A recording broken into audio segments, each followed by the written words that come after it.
What is going on, guys? Matt Downs with Daily Grind Fantasy Sports to help give you the edge for this MMA 12-fight slate on DraftKings. Cannot wait to break it down. If you guys are brand new to this channel, we provide both free and paid content for all daily fantasy sports across all sports. If you could please show your support by hitting that subscribe button, notification bell, and of course smashing that like button for all of our future MMA content. If you would like to know more about becoming a better DFS player and taking down that big GPP, head over to www.patreon.com/DGFantasy for more information. On Patreon, we give advanced cheat sheets for all DFS sports on DraftKings. These cheat sheets include updated projections, ownership, and our overall favorite plays from slate to slate. We take it a step further by teaching you how to play fantasy sports like a shark, by showing you where the best leverage spots are to put you in the best spots to take down tourneys. Also included is our private Discord chat where you get to talk over the slate with everyone, including our coaches, to help build your lineups. Cool. Let me just bring it up. So, last fight event was UFC Fight Night, Rodriguez versus Waterston. One we weren't super excited about from a casual or a fan perspective, but from a DFS perspective, we were, saw some potential there. I'll tell you right now, this night lived up to the extremely low hype. It wasn't a super fun night to watch.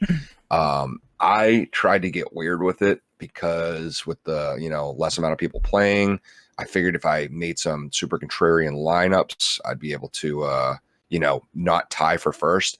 First off, dumb because I entered like the 100K contest, and there was, do you know how much the winners of the 100K contest won, Matt? No, how much? Did it split like 15 million or something? Ways? Oh, really? It was bad. Dude, that's why I was like, why did it must have been the chalk lineup that won it then. Yeah, it was just, and I tried to get contrarian with it, and I got blown out of the water. Well, but before you speak on your point, the optimal was $50,000, so that doesn't surprise me whatsoever. It was exactly 50,000, which means okay, which means it was a chalk lineup. Because I figured, in most circumstances on a slate like this, it's not going to get a lot of attention. I figured there's a pretty good chance that you're not going to be competing for a lot of top spots. You know what I mean? And right. But now that you tell me it's 50K, and I guess looking back at how it went, it makes sense. A lot of casual picks won, and but anyway, from a Patreon perspective and our followers, we did really well. We had some $500 winners. A lot of people profited. A good amount of people were up. But as a fan, it wasn't the best of nights. But right. Our Patreons and people profited, so I was happy to see that. First fight was a love lister, ended in a first round finish, so that was awesome for Harris. That was about the only thing that went good with my lineup. Next was also a love lister that bombed a little, was lower pace than I thought. I did say Trezano was live in the next fight as the heaviest underdog on the card, and he won. I don't even think he probably made optimal because he scored. I don't know. Did he Trezano? Trezano did not. No. Yeah, and 59 points. Yeah, it's crazy. Yeah, that low. Yeah, and he won at like. It's funny, man. You look at the write-up. That's exactly what I said. I said I think Trezano can win. I think he's a good enough fighter to do so. I don't even know if he can clear that price point at 6,800. I thought that was contrarian. That's like the first time I've ever seen that low of a price tag. Yeah, and I was like, then I remember saying, I was like, well, 6,800. You basically, or whatever he was like, you got to step out there and like shake hands, right? And if you win, that's brutal. It's all about scoring. But yeah, good fighter, scored low. Anyway, Hawes did great against Dawkins. I just thought that would end in a finish. Did Hawes make the optimal? Hawes did make the optimal, yep. Yeah, he did very well. Gregor Gillespie was one of my top picks as my favorite fighter on the slate. Had all of Gregor. He got the second round finish and put together some strong volume beforehand. I'm assuming he made the optimal. He's a high scorer on the slate, yep. Yes, sir. It's my boy, Gregor. I said the next fight was a love lister, and it was so weird. I've never seen a heavyweight fight like that. I mean, I know it was a lot of like ground and pound and stuff, but like Rogerio de Lima had this is a heavyweight fight, Matt. 166 total strikes, with 14 being significant. Wow.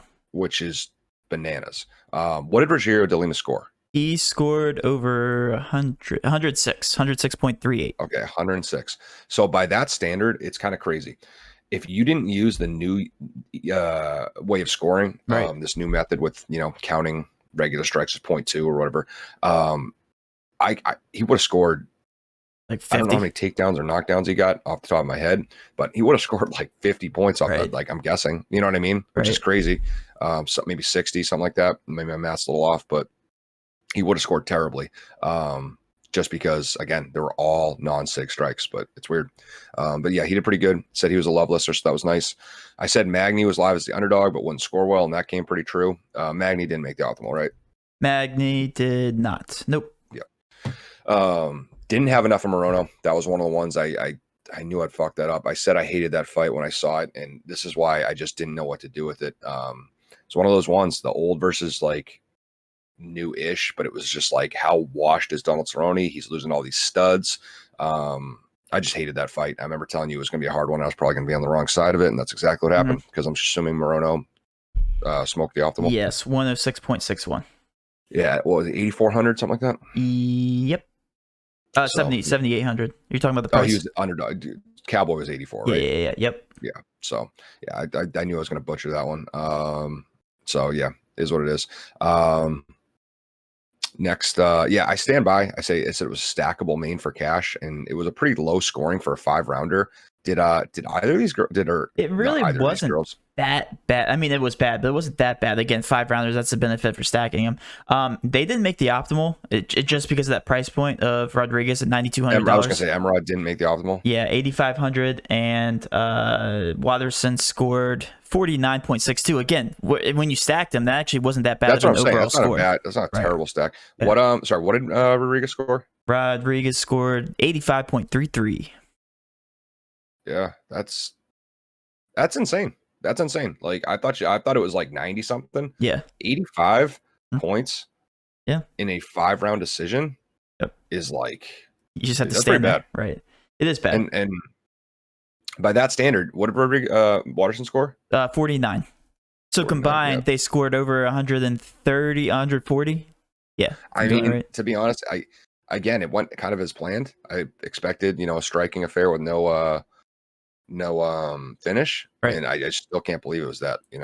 I don't know what you do for 5 rounds, but so to put this in perspective, the highest combined scoring fight on this card, 118 for Gillespie, and Ferreira scored 25. If you add those two together, still did not surpass the combined amount for the main event. So again, that's the benefit of stacking main events. When they do go the distance, they still score pretty high, and as you said, it was still a very low scoring main event. So it just goes to show you the upside when you do stack them, especially in cash, but not in GBP, only in cash. So yeah, let's get into this card, Matt. First fight, I'll tell you right now, is an interesting card. There are 2 fights on this entire card that have over a -125 finish chance. So you have to expect A, there's going to be some decisions that make the optimal, and B, there's going to be a lot of fights that weren't expected and in a finish that do. Right. I also think ownership is going to be, that can happen either way, but you got to think one of those is going to make the optimal as well. But I think ownership is also going to be spread pretty thin, which may create a lot of big turning opportunities because of that. I don't think there's a lot of super obvious picks as there are a lot of the time, which is good. We'll create some good diversity here. So yeah, let's get into it. All right, let's do it. We have Christos Chiagos versus Sean Soriano. Chiagos is an interesting pay-up option off the rip. At 9,100, not much of a finisher or a striker for that matter, but he does have some solid wrestling and has cleared 5 takedowns in 3 of his last 4 fights. I think he is green for that reason, but do keep in mind the most likely result of this fight is probably him getting around that 5 takedown mark again, winning a decision with a fairly low punch count. So again, sharp money saying that he would win this fight in a decision that probably scores around 90 something. And the question is that going to be enough to make optimal? Again, a little more. He puts a little more pace on him. Next thing you know, he's clearing 100. Now you're really looking like you might get optimal. You know what I mean? So it's tough. That's the I mean, Soriano could come out. He's a local New England guy. I've seen him around.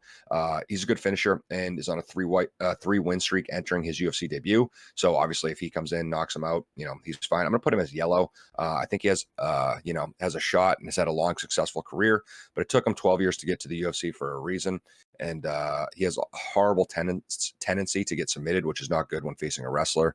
So you got to assume this goes to the ground at some point. So I do think Chiagos is definitely more live. Okay, and the ownership reflects exactly what you just said. Chiagos at 32.5% ownership. As you guys know, I always give that benchmark percentage to kind of tell us, paint a picture here of who's going to be the highest owned, who's going to be that cash viable option.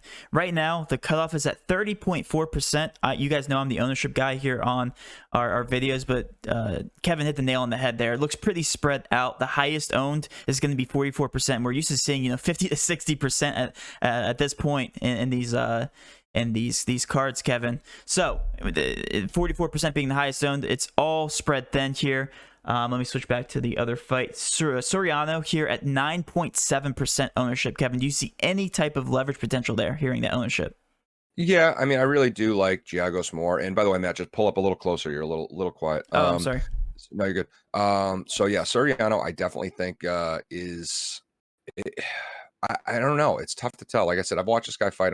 It's tough when I've watched them fight in person. You know what I mean? And like been around, because I almost think of them more as a local guy than ready for this main stage. And I try to keep my bias out of it. It's tough. I really don't know. I just think this is a bad matchup for him. I really do. I think he's a good finisher. If you want to put it that way, he's a good finisher. So you can absolutely catch him. But also I know where his limits are. All right, then we'll move on to the next one. All right, moving on. Kevin Aguilera versus Tucker Lutz. I thought Aguilera would be doing better at this point in his career. Came in hot, looked promising in his first 3 fights, or first 3 stints. I think he won the Contender Series and then 2 fights in the UFC. Since then, he's been on a 3-fight skid, which is tough. He has big power in his hands, which is a positive, and he comes in as a talented fighter at 7,900. But Tucker Lutz is one of the rare and unfortunate souls who had to fight. He actually fought twice on the Contender Series to get in, and won both times. So he finally got the call to the UFC. He has some solid wrestling, carries a decent pace. Also has lost 1 time in his 12 professional fights and 6 Emmys. So, Tucker Lutz is a winner. I'm pretty impressed with Lutz as a whole. I think both are green due to pricing, and Lutz scoring and Kevin's finish ability makes us live, but it's not jumping off the page either. Like, oh, you got to take this. It's a plus 160 finish chance. But the scoring, and like I said, Lutz has a good pace. Kevin has good finishing. I see a lot of potential here. Well, that's awesome to hear, because they're both in that mid range, which makes it easy to make optimal, and they're both carrying very low ownership here. Lutz at 24.2% and Aguilar at 14.5%. Kevin. Yeah, and I'll tell you right now, Matt, there is a crap ton. This card is mid-range pricing. Yeah. That's another reason. Like, if this was the only one around that pricing and you got to slam them in, sure. But that's not this card. It's just not this card. I'm sorry, I didn't ask you. Are we green lighting the last 2 fights? Green light, Chiagos, yellow, Soriano. Okay. And then this Aguilar, last one. You can double green them. Okay. Sounds good. Gina Mazzani versus Priscilla is up next. Mazzani was one of those fighters who got a huge value bump from the new scoring that awards points for non-sig strikes. She has a very high pace and solid wrestling as well. She also has hands and can knock girls out. That said, she does get exposed when looking for that finish. We've seen it before. I mean, she's been finished in 3 of her 4 UFC losses for that reason. I think that makes Priscilla super live. I haven't been the most impressed with her and from what I've seen with her, but she has big power too. I think Mazzani is yellow and a little closer to green. I believe in her abilities to clear that price point at 9,300, even in a decision. I do believe that. But I don't quite believe in her ability to just go out there and win as a 9,300 should. I think she could lose this very easily. We know how volatile, a lot of these women's fights are, and Priscilla can crack. And Mazzani has proven she doesn't like getting cracked. So I think Priscilla is going to be a loveless punt here just because I think it's probably going to be huge leverage. I'm guessing Priscilla is going to have stupid low ownership, man. Yes, and you're exactly right. 13.7% ownership on Priscilla. That's even higher than I thought. So there you go. I'm going to throw her in there. Okay, and then Gina at 30.2. So I believe, she's right below that cusp of cash viable. Yeah, you could take some pieces of her. Like I said, I think she's green. It's just, you're gonna put them both green. Yeah, and I'm not going to overexpose on Gina. Okay, I'm not going to overexpose either place here, but you might take some pieces. All right. Moving on, super weird one. We got Andrea Lee versus Antonio Shivchenko. Andrea Lee reminds me of Aguilar, as she came in super hot to the UFC and has been on a 3-loss skid since that time. All 3 losses have been decisions, and 2 of them are split decisions, though. So, they're close. All 6 of her UFC fights have actually been decisions for that matter, which is not something I love to see. No. But she has good grappling and is a technical striker for sure. I like her stand-up. She has a very diverse boxing and kickboxing background. Her grappling is okay, but I like her boxing, kickboxing more. Obviously, and Antonia is not as good as her big sister. She's not as good as Big Chev, but we have it's one of those situations where I think it could be a close fight, Matt. I mean, I do like Antonia more, but I do think there's one big story here, Matt. The real story is the line. As you just told me, why don't you read that line real quick? Yeah, it's minus 125 for Shevchenko, and then for Lee plus 105. And I'm looking at the price point here. I think that's what you're looking at as well. Yeah, I read this about 25 times since I started writing this, and I'm not kidding. Like literally, like I just keep checking. Like someone fucked up. Right. Like, this isn't. You right. think it's with DraftKings? Someone, Yeah. someone in Vegas has been sipping too many cocktails. I don't know what. It just doesn't make any sense. And for that reason, I mean, what's Andrea Lee's ownership, Matt? That's even more confusing. So it's only 23.5%. If I see that line for $7,000, I'm hammering that for cash. So she is the first person I locked in as a core play. Yeah. I was like, okay, dumb. Like even I didn't even know the ownership, and I was like, dumb. No. Like so I'm overexposing. She has to get you. She has to get you legit like 30 points for that to make complete sense. And it's if she wins, that's the worst line I've ever seen. It makes no sense. What is Antonia? 22.1. That's still too high. Like looking at the line, comparing it with the finish chance, comparing it with the price tag, she shouldn't be higher than 10-15%. I do think the problem that sucks is I really do think Antonia wins. She's a better fighter. But like I said, Lee has great kickboxing. Yeah. If she can keep it standing, she has a chance. Right. I just think Andrea has to be a core play for cash. For $7,000 makes no sense. I completely agree with everything. Yeah, because at 7K, it allows you, when you pick a 7K fighter, it allows your cash lineup. You can get 5 favorites off of 7K. Right. In the cash line. And this is a toss-up. This is a real toss. Yeah, like a real chance to win. Exactly. Yeah, Lee has a 45% chance, so toss-up. And all she has to do is be a better fighter. I mean, I don't think she's in danger of getting knocked out by Antonia. Is a plus 280 finish chance. Neither of these girls are finishers. So, I mean, that's a big ask, but I think she can do it. Like I said, if she can keep it standing, she absolutely can hang on her feet. All right, I will say this. Ready? If you're watching this video and Lee is not in your cash lineup or very, very small GPP lineup, you are dumb. Moving on. I like that. I agree. Couldn't agree more. Moving on, we had Jordan Wright versus Jamie Pickett. Weird pricing we never see is the 8,100. Usually someone, even on even line, they'll split it. Right. But I don't know what determines that, because like you'll see people who are minus 110, or like minus, and they'll have the 8,200 to 8,000 pricing. This is not one of those scenarios. They're both minus 110 and they're both 8,100. This is a pick 'em fight for sure. Don't need to get cute with this. It's a minus 240 finish chance with amazing pricing. I do think Wright is more of a complete fighter and has looked better thus far, but he is coming off a pretty tough KO loss. Now that was to Buckley. Everyone knows walking Buckley is just a nightmare, but Pickett has dangerous hands too.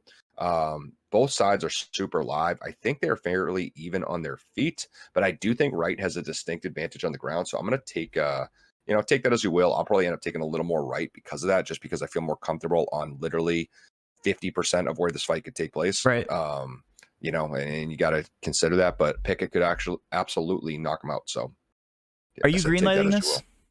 Yeah, this is a love lister for sure. Okay. The ownership on Wright actually reflects everything you just said. It's 30.4% ownership, which is fitting into that core range, Kevin.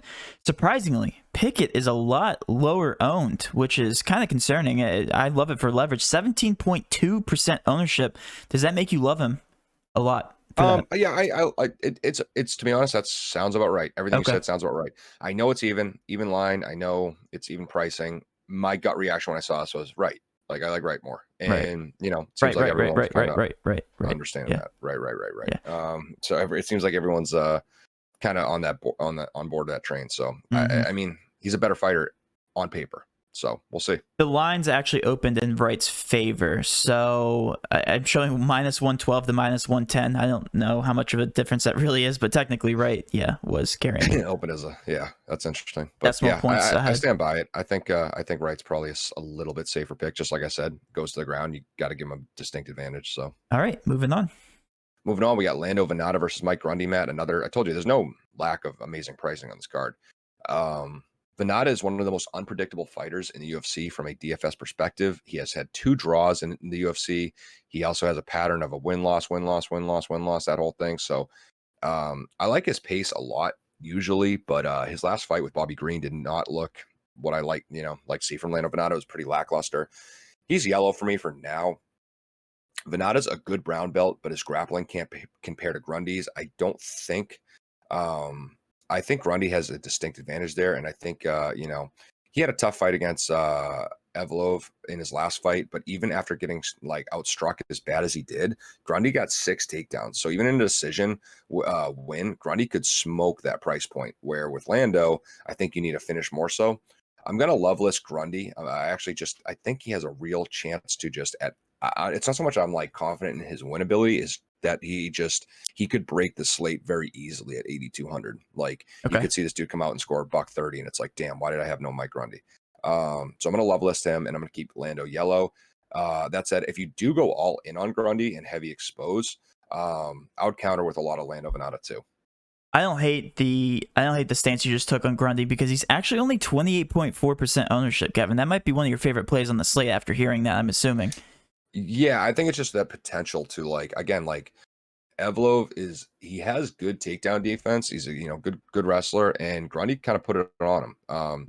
I don't know if Grundy's going to go up there and get 106 strikes, but if he he somehow gets again 7, 8 takedowns on Vanada or something, awesome. If he subs him, which he definitely can do, he's amazing grappler.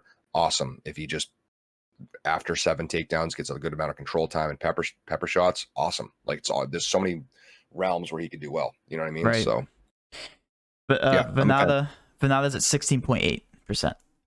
16.8. And like I said, that might make you want to counter a lot. If you do take a lot of Grundy, maybe Vanada shifts up to green for me or you.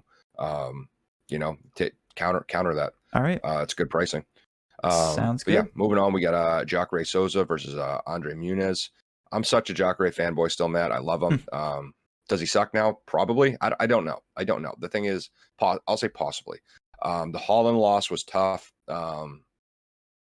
It was a tough loss, but I mean, Jacques still, Matt, he has 9 losses in his nearly 20-year career, and 8 of those are what I consider like super quality. Like those losses are Mousasi, Rockhold, Yoel, Whitaker, Gastelum, Hermanson, Jan, and then Holland. And those are all studs. No question about that. They're all studs.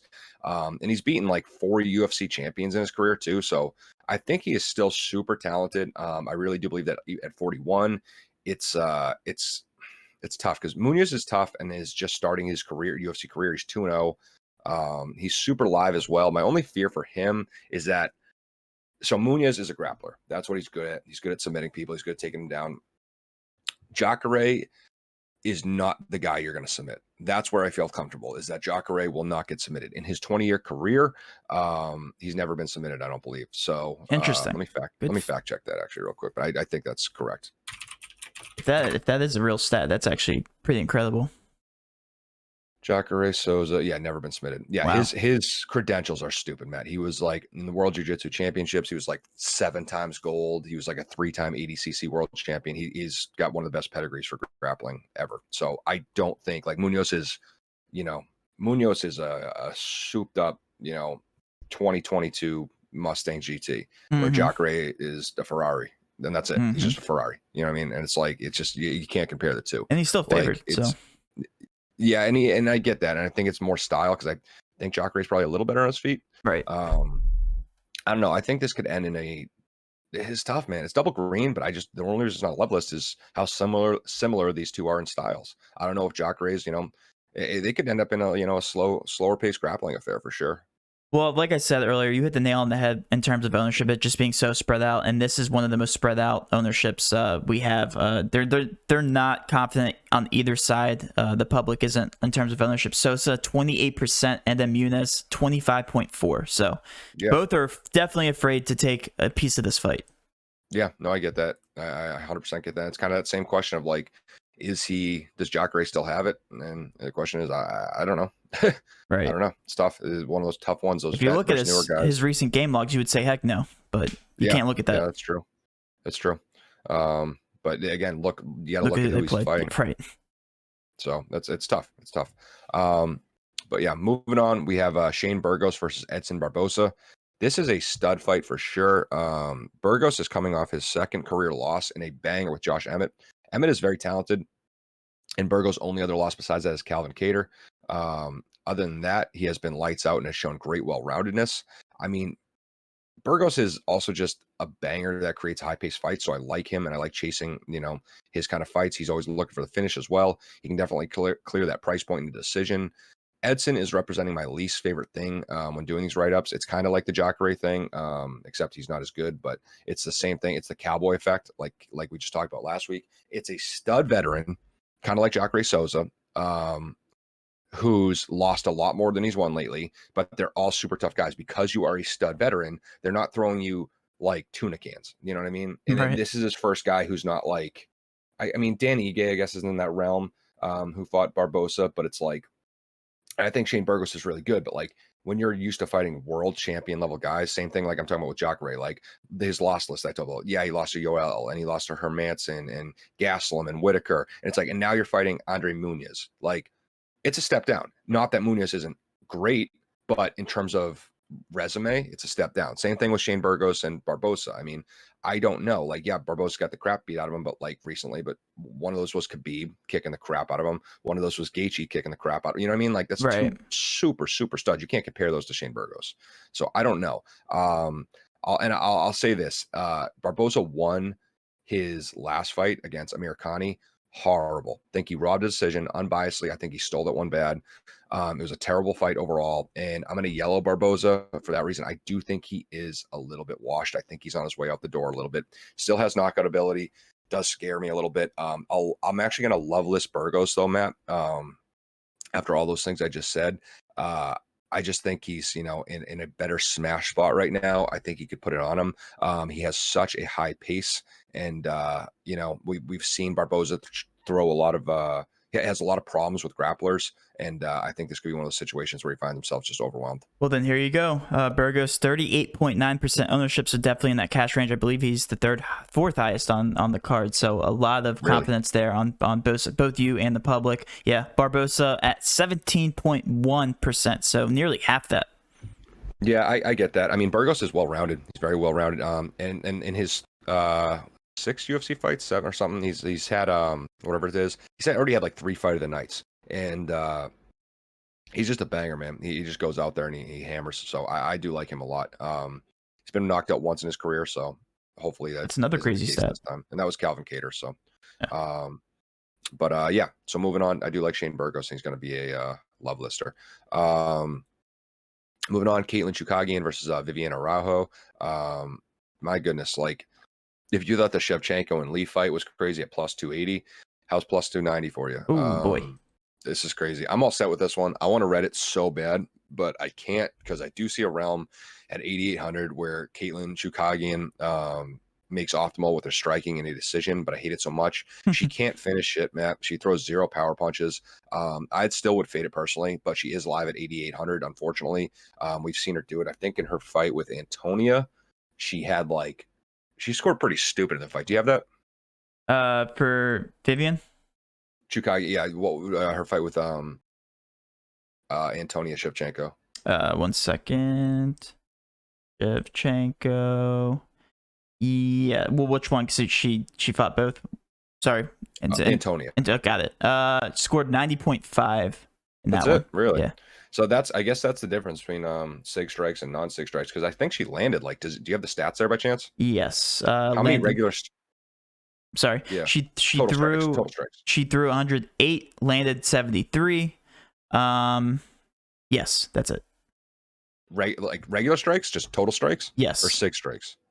Hold on. I don't think it has regular strikes. I was gonna say I don't think that's accurate. Well, because this is old scoring, right? So I don't know if they have that here. Yeah, maybe that's why. When was that fight? That was doesn't have a date. I'm not giving you too much info here. Last year. It was May of last year. So okay, yeah, so that makes sense. Yeah, May 30th, 2020. I found it. So yeah, so that one wasn't so perfect example. Okay, yeah, that was 70. You're right, 73 6 strikes out of 108 and 3 takedowns. But here's the thing that you're not seeing, and that's not considered with that scoring. She landed 200 total. Yeah, that's strikes. not on here. Yep. 200. So that's got to bump. That would bump her up to whatever elite. It does. I don't know. It's too much math for me right now. Right. But a lot. Yeah, that puts her in the. She's clearing. She's clearing 130. It's good scoring, guys. So believe it or not, it's good scoring. That's what I mean, and that's what scares the hell out of me with her, and that's why I'm not redlighting her. Right. That's the bottom line. She gets 3 takedowns and 200 total strikes. I'm gonna shit my pants. So I don't want that. Well, moving on. Well, hold on real quick. So the ownership's gonna move on. I don't want to talk about him. I hate him. Well, Caitlin, listen, is 16.7% ownership. So you should love that potential. Everything you hate about that. And then also Vivian at 26% ownership, which is actually relatively high for an underdog. $7,400. I'm assuming that's where people are going to be paying down. It's just a matter of lineup construction. I do think that this ownership's going to change drastically because some of these ownerships are just absolutely insane right now. Yeah, Vivian's a good finisher. I actually think she's an okay fighter, so I don't hate that. But yeah, it's You hate Caitlin, you like Vivian, but you like Caitlin more. I don't get what's exactly. happening. No, that's exactly it. It's as weird as that sounds. That's exactly it. I feel like Caitlin is just gonna like go out there and just piece her up, like technically, and it's just to what tune is the question. Okay. But, yeah, let's move on. We got Matt Christopher Chanel versus Rogerio Bontorin. Ooh, weird one. Good grapplers here. I don't hate the pricing. And it's Chanel, like not Chanel. Chanel. Okay, got it. Okay. I do think this one could be a trap fight, like Chanel's last fight against Tyson Nam. I mean, both don't have to respect the power coming back too much. They're not crazy knockout artists. What gets them, the job done for both these guys is their grappling. What happens when it gets there is the real question. Fights like this they're the most volatile fight in MMA is when you have two really strict grapplers, because you don't know what's going to happen. You don't know if it's going to be a grappling affair. One person's going to try to impose their will on the other, or they're just going to stand one person has at each other. One person thinks they're the better one, takes them down, ends up in one of their traps. You don't know if they're just going to be like, what, you're a good grappler, I'm a good grappler, let's bang it out. You don't know. So it's tough. Both are good finishers. I don't think you should fade this by any means, and they do have great pricing. But what's the ownership? The ownership, again, I don't know what's going on with ownership. I feel like Fantasy Cruncher just imported random amounts of ownership and just assigned it to random people, because that's what it feels like at this point. Because Chanel is at 29.4, Bontorin at 17.3, which is combined ownership-wise is very, very low, as you know, Kevin. Okay. That's interesting. Yeah, I don't know. What do you think? I think it's leverage potential again.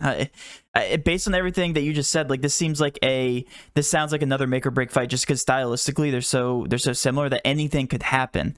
High scoring, just especially at the price points here. I mean, Bontorin is 7,300 and Chanel at 8,900. Both those guys could easily make the optimal. Yes, no?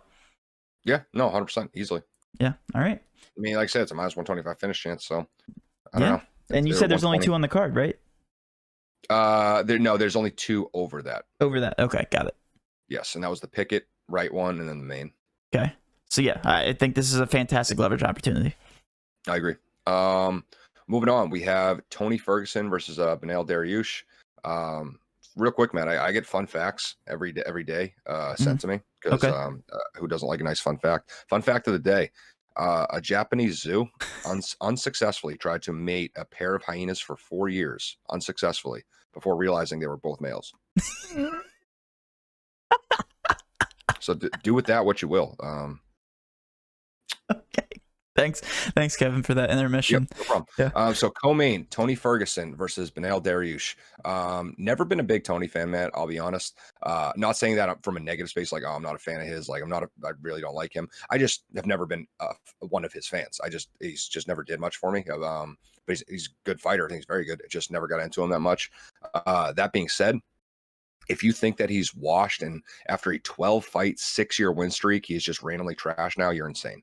He's still amazing. The Oliveira fight was ugly, yes, but Oliveira's a killer, who we'll talk about in a minute.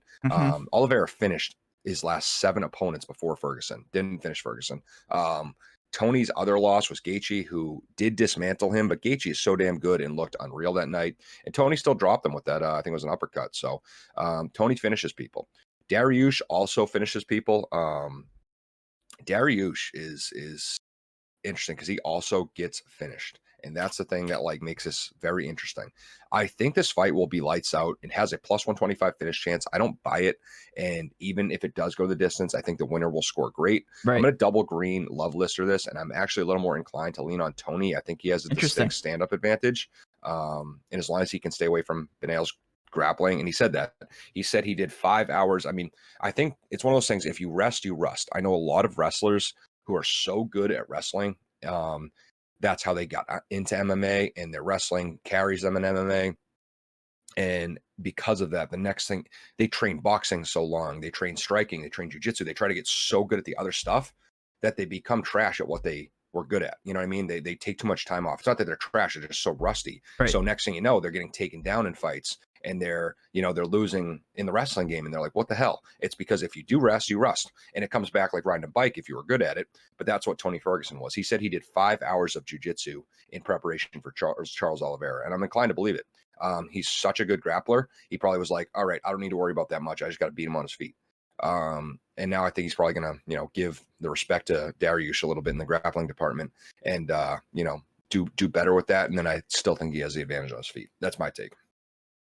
That was probably the most extensive breakdown you've given in a while, Kevin. Love it. Yeah. It sounds like you're a real fan of this fight. Now, I just told you I'm not a big Tony Ferguson fan, which is true, but I mean, that's just the way I see it. Ferguson, 19.6% ownership, so I'm assuming you're going to be all over that in terms of leverage. Dariush, 35.8, so another core fight there, 4th highest on the slate. Yeah, I'm a Dariush guy too. I actually really like him. I just think it's a bad matchup. I really do. All right. Last but not least, gearing up for the main event. So this one is even probably more extensive breakdown. So I'm a big Oliveira fan, Matt. Always have been. Always said he was way too slept on. It's one of those guys who just never got the respect he deserved. The problem is I'm a bigger Chandler fan. And I just listened to a 2-hour Michael Chandler podcast on Joe Rogan and was watching Chandler wrestling vids all week. So I am going to do my best to leave the bias out of this. I'm not going to let it seep in, but there's no promises that, it does a little bit, but I think we can keep this one simple. I'll say completely unbiasedly, I think Chandler is in a better smash spot for the money. And I will tell you my reasoning for that. Charles Oliveira is a better grappler and better at hunting submissions. That's not an opinion. That's a fact. If Oliveira can get Chandler down or take his back, Chandler is in massive trouble.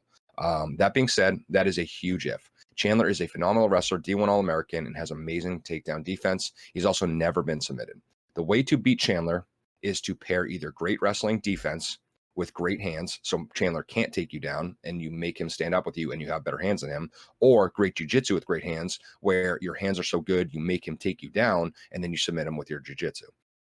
That is the way to beat him. Either way, both the ways to beat Chandler, you need to have one thing in common, and that's great hands. If you don't have great hands, I don't think you have a shot. I really don't. And the thing is, Oliveira, he's a competent striker, very technical, but I don't know if he has the power on his feet to gain Chandler's respect. And that is bad when facing Chandler, because Chandler's kind of like a bull uncaged. I mean, he goes out there and he just, if he starts feeling, seeing blood, we saw him stalk Hooker in his first UFC debut fight. He stalked him, chased him down, and knocked him out.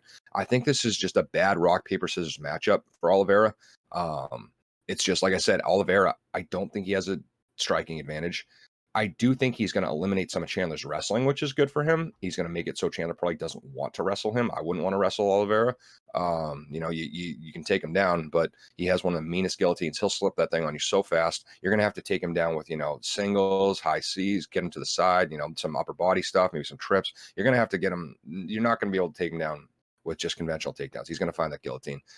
That being said, in 13 years of fighting, this is another big factor, Matt. And again, I'm trying to be unbiased here. 13 years of fighting, Oliveira hasn't gone into the championship rounds one time in 13 years of fighting. And I think he's had championship fights, but he ended them earlier than that, which is, obviously, I'm not going to knock him for finishing people, but he's never been tested into those waters. Chandler has been the distance, or sorry, into the championship rounds 6 times in his career, 6 times, and 6 times to none. And this is a 5-round fight. You got to think that that's a big factor for Chandler. Yes, this is a minus 365 finish chance, but if it goes to the 4th round, you know, advantage Chandler. If it goes to the 5th round, advantage Chandler. So, yeah, if you think with all this information I just provided that, you know, it doesn't sound like Chandler seems like a better pick, I think you're crazy. This is just unbiased fact. And I love Oliveira. I'm gonna have a ton of him too, but I think Chandler's in a better smash spot. All right. Well, I'll tell you what, you convinced me that Chandler's the better fighter in this, but also the public thinks so too, because they have a higher ownership on Chandler, and I'm assuming it's also because of his price point here, $7,500, which you alluded to many times. 44.2% is his ownership, which is the highest on the card. Oliveira is also substantially high owned, at least for this card. He's the 3rd highest on the card, 38.3% ownership. So, after hearing ownership, Kevin, is this a stackable main event for cash? Nope. No, I don't think so. I think someone dies. You think so? In my opinion. Okay. Yeah, I think someone dies. I would not. Early? Yeah, it's gonna be. What'd you say? You think you think somebody dies early? I wish. No. I think I'm not that lucky. I think I don't know. This is tough. Like, I mean, yeah, it's gonna be high octane probably. So, but it's just like I don't see a world where this makes it out of, you know, the distance. And it's not that it couldn't score very well up until that point, but I probably wouldn't stack it. Okay.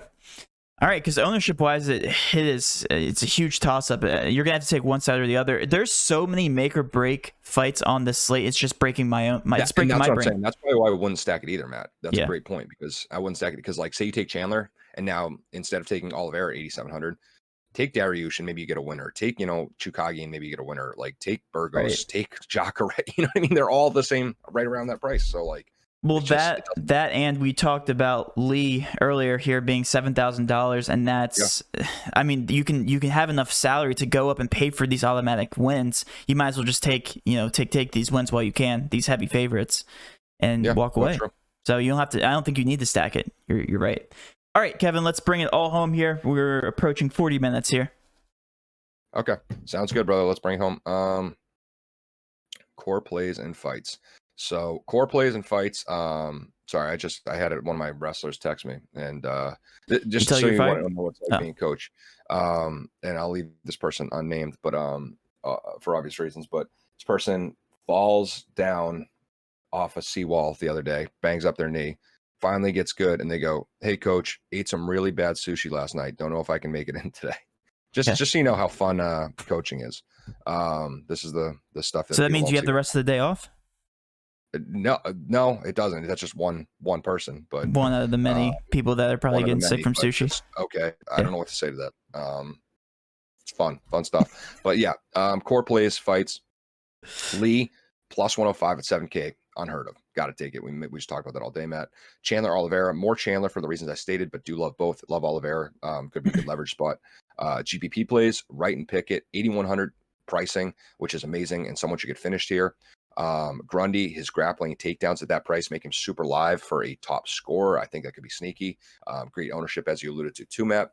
Burgos, great pace and can clear price point in decision or finish. Ferguson and Dariush, banger potential and great pricing. I think it's going to be a very high-paced affair. Punts, I like Priscilla. Big power, and Mazzani can be slept, and you said she has 13% ownership, so not bad. All right, and just like that, guys, thanks, Kevin, again for breaking that down. Guys, if you could please show your support for this channel by hitting that subscribe button, notification bell, and, of course, smashing that like button for all of our future MMA content. With all that being said, guys, have a great rest of your day. Let's cash.